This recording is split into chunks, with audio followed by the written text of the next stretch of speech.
Okay, so tadi saya terangkan lah berkenaan Git tadi So, alright. So macam mana kita nak gunakan Git untuk kamu punya assignment dalam ITT 440. So, kalau kamu install Ubuntu server, by right,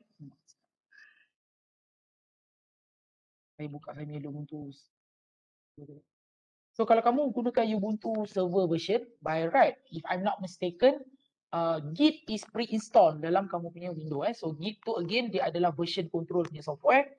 So kalau kamu letak command Git dekat kamu punya terminal, so apa dia akan tulis adalah Git. Kalau keluar macam ni maksudnya Git tu already pre-install lah. Kalau tak install lagi kamu kena gunakan command sudo apt install Git.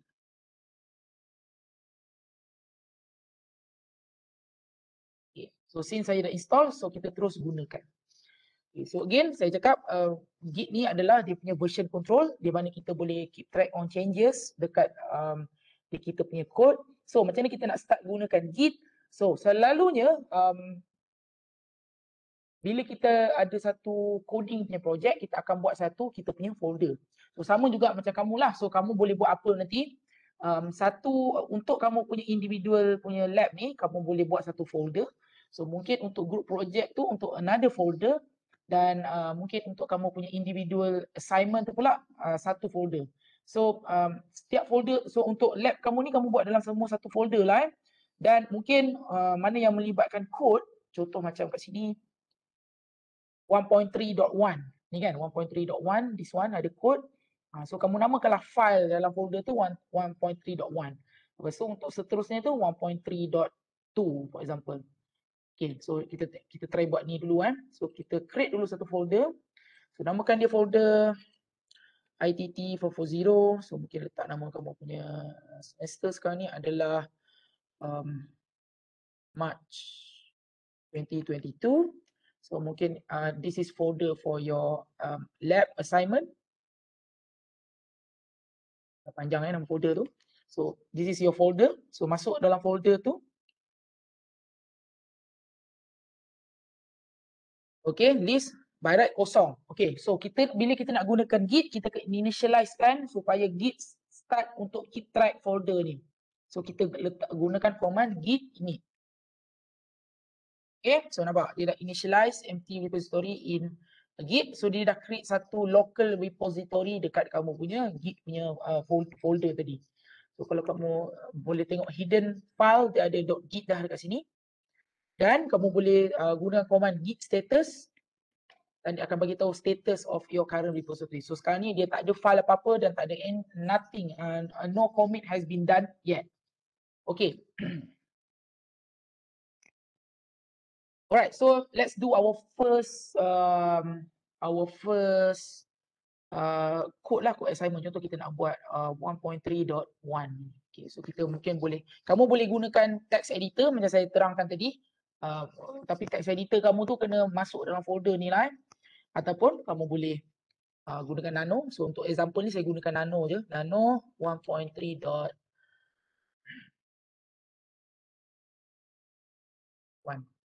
So mungkin kod ni C, so .c. So saya copy je. By the way, apa ni boleh nampak kan saya share screen tadi tu? Boleh sir. Right. Okay, saya paste kod saya. So, so ni kod dia. So bila kita save, baru kita dah create a file kan. So kalau kita tekan git status, nampak kat sini dia bagi tahu, so ada satu file baru tapi dia tak keep track lagi, nampak untracked file. So apa kita kena buat? Kita kena gunakan command git add nama file tu, ataupun nak lagi mudah, kita letak titik saja. So mungkin kalau kamu ada multiple file yang kamu create, kamu nak terus add semua, tekan titik je. So dia akan add semua. So git status, dia cakap okay, now it has keep track on this file. So tapi kita tak commit lagi. So kalau mungkin kalau kita rasa macam tak nak lah tu, so mungkin kita boleh guna git rm lah. Kita nak tak nak tambah balik file tu. So anyhow, now contoh kalau kita check, okay lah, aku rasa nak commit code tu, so kita tekan commit. git commit.m. So letaklah komen. So my first lab task, for example, comment anyone. So bila kita komen ni, bila contoh kita ada dalam remote repository ataupun nanti bila kawan kamu nanti clone repository tu, kita boleh tengok dalam log tu, oh okay, dia ni buat apa kan. So kita boleh tengok komen dia. So bila kita commit, so kalau kita tekan git status, nampak? So tak adalah. So kita dalam branch master dan tak adalah, so clean. So maksudnya kita dah commit. So kalau kita buat dalam git log, kita boleh tahu okay, dia ni dah commit pada this one. So ini komen dia. Kalau kita buat git show, kita boleh tengok lah apa yang dia tambah tu. Basically kita tambah file ni kan tadi kan.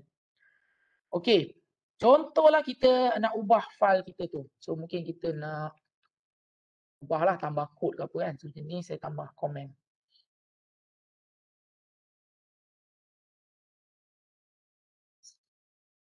Okay. So Git akan automatically keep track on the changes. So kalau kita kan git status, saya akan detect, okay, so there is some modified tapi kita tak stage lagi.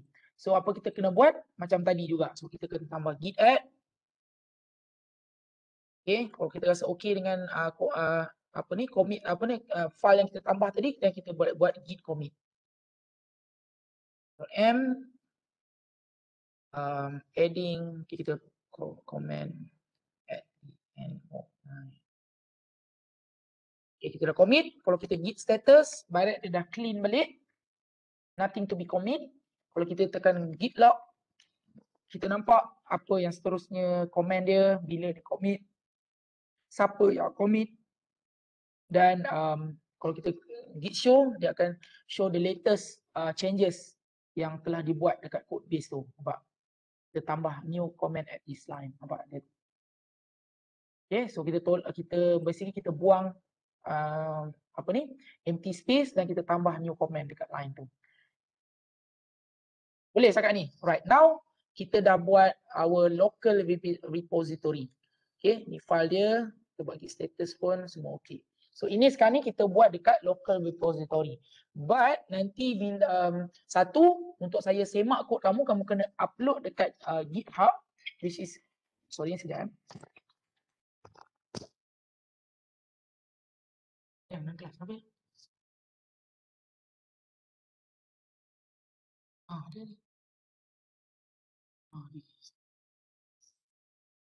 ni. Ni dalam kelas ni.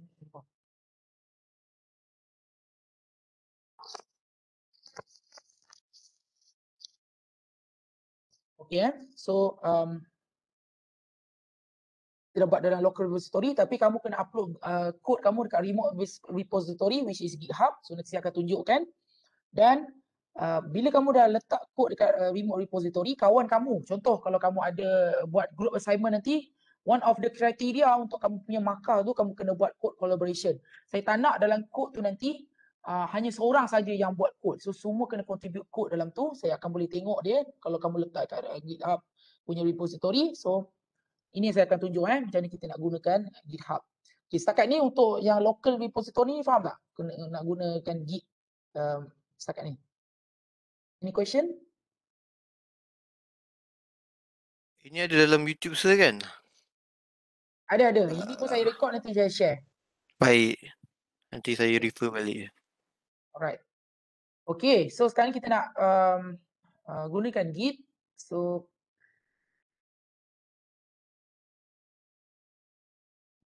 okay, so kamu boleh buka GitHub. So again, macam saya cakap tadi, GitHub ni dia ada Git punya remote repository ni dia ada banyak. Kamu boleh buat kamu punya GitHub server sendiri, ataupun kamu boleh buat gunakan GitLab, tapi selalunya orang gunakan GitHub lah. So untuk kelas ni kita akan gunakan GitHub. So kenapa? So I want you to take advantage of GitHub punya education account. So nanti bila kamu first time kamu nak register nanti untuk Git, so kamu boleh pergi ke GitHub punya student developer pack ni, GitHub education ni, dan kamu kena register gunakan email UiTM kamu yang tak silap saya @isiswa ke @siswa tu kan. So kamu kena gunakan account tu, kamu register supaya kamu boleh dapat all of this benefit. Contoh, kamu nak gunakan, nanti bila kamu nak buat FYP, kamu perlukan cloud punya server, kamu perlukan VM dekat cloud yang mana ada public IP. So kamu boleh dapat 100 USD credit untuk kamu run kamu punya VM instances. Ataupun mungkin kalau projek kamu tu kamu perlu domain name, so mungkin kamu nak buat projek fyp.com ke apa. So yes, kamu boleh beli domain kamu tu dan dia akan bagi juga free SSL punya certificate. Mungkin kalau kamu nak buat secure punya site contoh kan, nak enablekan yang ada lock dekat atas ni.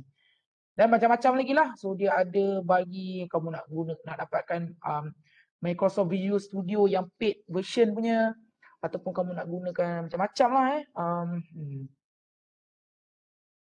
ada contoh macam ni terminal SSH client. So this one selalunya kena bayar, tapi kat sini kamu boleh dapat premium plan, free access premium plan, ataupun kamu boleh tengok sini lah. So mungkin kamu nak buat email, app kamu tu akan hantar real email kepada user, kamu boleh gunakan this ni I think SMTP gateway I think. So boleh tengok lah so macam-macam. So mungkin kalau nak buat projek Arduino, boleh dapat Arduino Maker ni. So please take advantages on your email punya tu lah UiTM punya email So boleh tengok macam-macam kat sini. So anyhow, we get back to our GitHub. So kamu kena register lah So pergi kat GitHub. Alamak, ni saya dah login. So saya log out balik.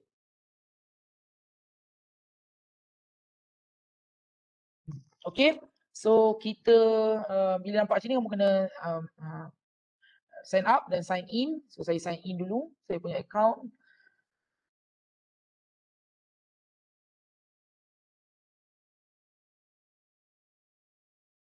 Okay, so dekat sini dia akan tunjukkan belah left side ni semualah kod-kod repository yang pernah kita buat lah So mungkin kalau siapa kamu pernah guna GitHub sebenarnya adalah kat situ kan, tapi kalau tak ada, you can create your own your new repository lah, gunakan button new ni. So apa yang kita nak buat, so contoh untuk your individual lab assignment, buat satu repository. Untuk your untuk your individual project nanti buat satu repository. Untuk your group project nanti buat satu repository. Dan untuk group project tu hanya ketua je lah buat repository. Yang lain nanti team member dia akan clone saja. So anyhow, so untuk example ni kita akan buat repository baru untuk kita punya assignment. Untuk kita punya assignment lab ni kan. So tadi saya letakkan nama folder ni. So by right saya guna je lah nama folder ni pasal saya nak senang. Nak letak nama lain pun tak apa. Tapi nak senang, letak je baru. Okay, so saya nama repository saya tu ikut nama folder saya tadi lah. So make sure kamu set dia sebagai public, jangan private. Kalau kamu letak private, saya tak boleh nak access kamu punya GitHub punya repository. Okay, so letak dia sebagai public supaya semua orang boleh tengok. Dan kat sini mungkin letak description sikit. For my ITT 4.0 lab assignment mungkin. Dan kat sini biar kosong dulu. Okay, so biarkan kosong dulu. Jangan tekan apa-apa. Nanti ada error, bukan error lah sebenarnya. Tak susah pun, tapi nanti untuk first timer nanti ada error tu dia problem lah nak buat merge. So biarkan kosong, so create repository. Okay, so sekarang ni kamu ada repository yang kosong. Okay, so kat sini dia akan bagi satu tips lah ataupun command yang mana kamu boleh guna untuk kamu upload kod kamu dekat start to upload your code to this empty GitHub repository. So kita akan gunakan yang existing pasal kita dah buat kan satu local repository dekat sini. So kita akan follow this one. Tapi sebelum menggunakan tu, kamu kena create satu token punya password. Kalau dulu, I think before 2020, if I'm not mistaken, password tu kamu boleh gunakan password kamu login kat GitHub kamu ni je. Tapi since there is some I'm not sure lah, mungkin security issue or something, GitHub dia dah jadikan mandatory untuk kamu gunakan token untuk access daripada kamu punya ni. So selain daripada kamu gunakan SSH key, kamu kena gunakan personal token. So kena generate dulu. So macam mana nak generate? So saya akan buka satu baru kat sini.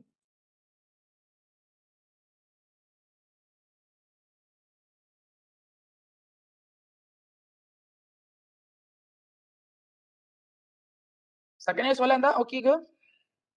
Silakan follow. Okay, sir. Alright. So belah top right ni, kamu pergi ke tekan ni, kamu nampak ada keluar setting. Okay, tekan ni setting.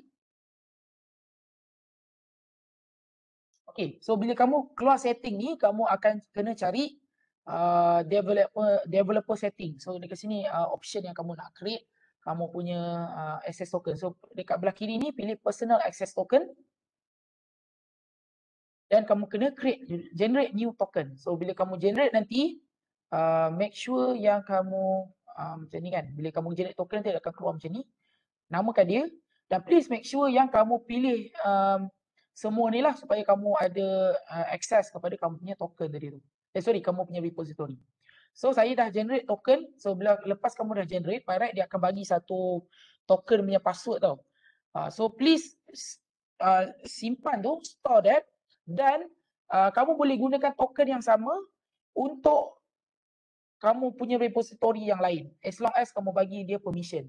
Okay, so simpan dan dia tak akan bagi balik tau password tu. Password tu dia macam dia akan tunjuk sekali je. So kamu kena simpan lah dalam notepad. Macam ni saya simpan dekat sini lah. Okay, by the way ni token ni hanya untuk kelas ni. So kalau kamu nak guna pun tak guna tak. This one lah. Okay, so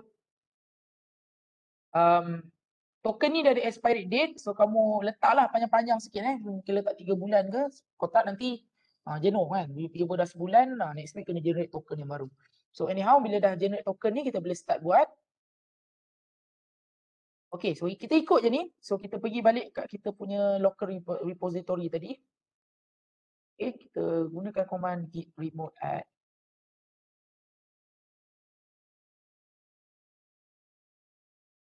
Okay. Kita dah buat, betul. Kemudiannya kita akan tukar branch. So sekarang ni kita dekat branch master. Pasal by default dekat Git, dia punya default branch adalah master. Tapi dekat GitHub dia adalah main. So kenapa kita tukar macam tu? Pasal dia if I'm not mistaken, dulu dia ada isu untuk macam Black Lives Matter if I'm not mistaken. Somehow they find it is offensive to use the word master dekat dalam software punya community ni apa. So they decided untuk gunakan term main lah kan instead of master. So pasal master tu macam merujuk kepada slavery or something. Dulu tak ada, dulu orang memang pakai master je. So anyhow kita akan kena ada additional step ni, tambah git branch main.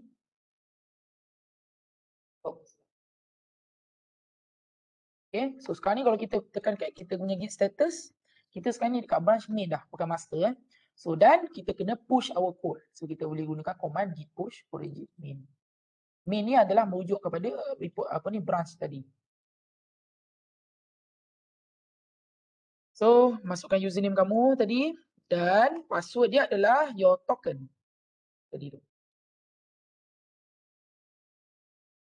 Okay, so pushing, kalau dia everything is okay, dia akan tunjuk success. Jadi kalau kita refresh, now the code is available here. So kita boleh view code dekat sini dan kita boleh tengok dia punya commit history. Boleh nampaklah ada commit apa, bila kan. Kalau saya tengok sekali je tiba code tu ada, then I know lah. Mungkin idea kamu meniru ke atau apa kan. So kita boleh tengok di sini. Dan kalau dalam group project, saya boleh tengok ada code collaboration. Saya nampak, okay dia ni buat code belah ni, dia ni buat code belah ni. Dia contribute code sini So that's why penting ada git ni.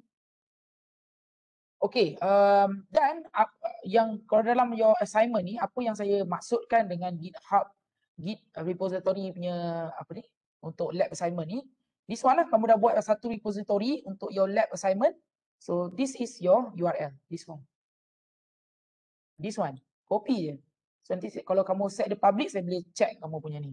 So ini letak kat sini Okay, setakat tu boleh tak?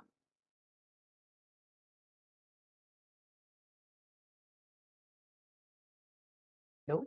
Okay ke? Okay, sir. Okay, sir. Alright, so contoh kita ada nak tambah file baru dalam kita punya tu. Okay, contohlah mungkin kita nak tambah file readme.md supaya nak bagi penerangan berkenaan dengan projek kita. So kita letak satu file readme.md.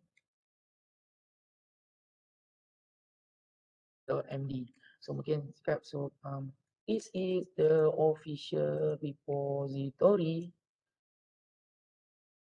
by ITT 4.0 lab assignment. Dan mungkin kamu letak nama kamu lah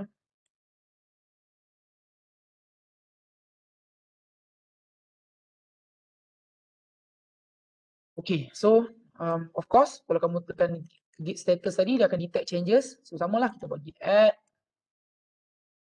git commit, kat sini adding readme md file. Okay, so kita git status. Sekarang ni kita dah commit dalam kita punya local repository, but now kita dah ahead. Pasal dekat kita punya remote repository kita tak push lagi, nampak? Tak ada pun, tak ada ubah. So untuk kita push kepada kita punya remote repository ni, kita kena gunakan command git push. Tapi dia punya best practice sebelum kita nak push kepada kita punya remote repository, kita kena pull dulu. Pasal kenapa kena pull? Kalau kita ada work in team, mungkin ada programmer lain yang tadi sebelum kita nak push tadi dia dah push dulu dah dekat repository tu. So kita mungkin dapat yang not up to date punya content. So sebelum kita nak push, kita pull dulu. So git pull. Okay, dia akan check. Alright, so kalau kita synchronize dengan kita punya main remote repository, dia akan cakap up to date. Then after this, only kita gunakan command git push .u origin nama branch tadi, which is main. Okay, pushing, letak balik password dan token. Now, kita dah, so kalau kita git status, okay, dan now we have pushing the new code. Di sini nampak ada code dah. Di sini Alright, so this is how we push and pull from our remote repository. Setakat ni ada soalan?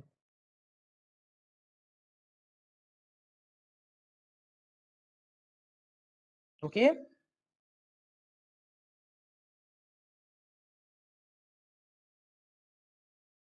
Hello, okay ke? Okay, sir. Okay. Alright.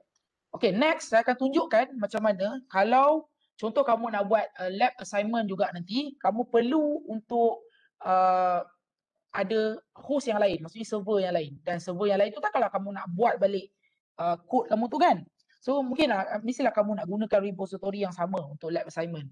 Ataupun nanti untuk your group project di mana ketua kumpulan dah createkan satu repository, anak buah maksudnya team member tak perlulah nak create repository yang berbeza, nanti dia akan jadi konflik.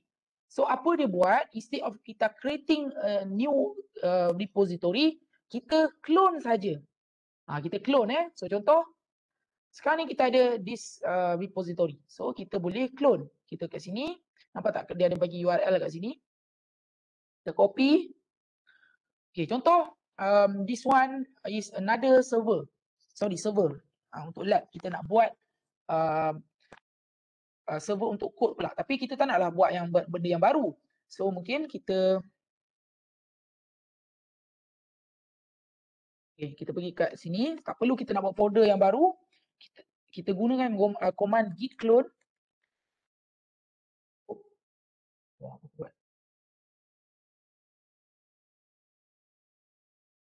This one.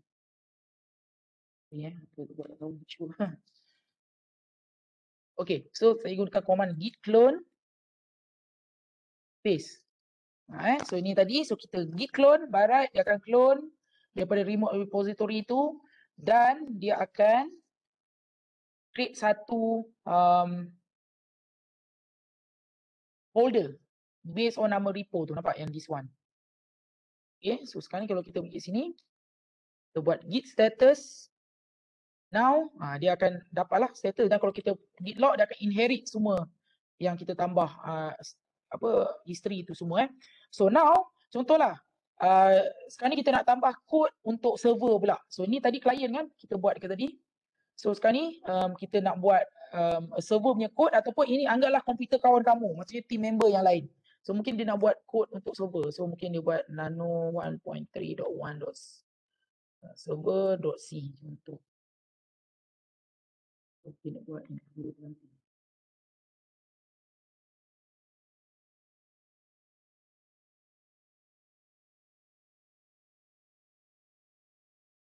Okay, so kalau kita tekan git status, of course lah, kita kena, biasalah kita kena commit. So git add, so git commit.m, taklah, so adding server code, kita comment lah. Okay. Okay, so kita git status dan by right dia hanya kita hanya commit dekat local repository. Kat sini tak ada lagi lah. Nampak kat sini tak ada lagi. Kat sini pun tak ada lagi. Kan? So kita kena push. So what we need to do, kita sebelum kita push kita kena buat apa dulu?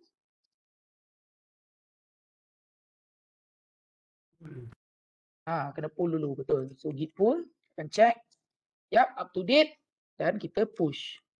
View origin main. Pushing, so kalau kamu orang yang sama, guna je lah your existing account. Ataupun kalau untuk kawan kamu bagi dia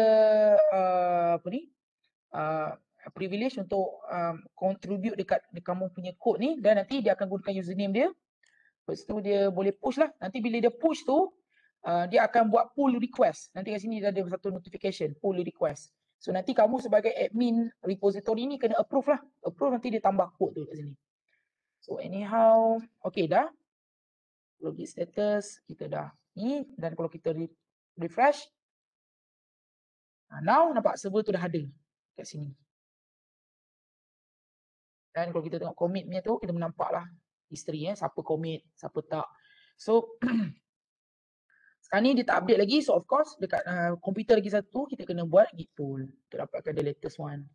So here kita nampak adalah code tu tadi. Nampak? This is how we do code collaboration. Kalau kita buat git log, kita boleh nampak siapa yang ubah, apa changes yang terbaru. Contoh kan, git show. Nampak yang terbaru. Okay, so this is how we going to use git for our lab. Any question?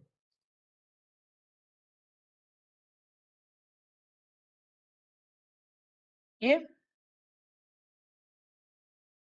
No, sir.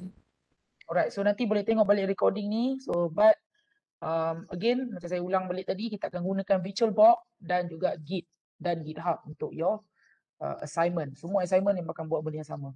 Alright, so kalau tak ada apa-apa lagi, then I think I ended this class here. So Assalamualaikum. So you have time left. So please do your assignment. So assignment kamu ni kalau kamu cepat boleh cepat lah Okay, so kalau tiba rasa nak cepatkan buat cepat habis boleh follow je. So contoh macam ni dah sampai fork. Ni kamu dah belajar dah kan. Main parent dengan child process. So boleh start buat lah So kalau setiap minggu bila kita jumpa untuk lab session, kita akan bincangkan. Mungkin kalau kamu ada error ataupun mungkin ada benda yang kamu nak tanya, so kita akan bincang waktu sesi lab. Okay, so tak ada apa-apa lagi. Saya tangguhkan kelas kita dengan tasbih kifarah dan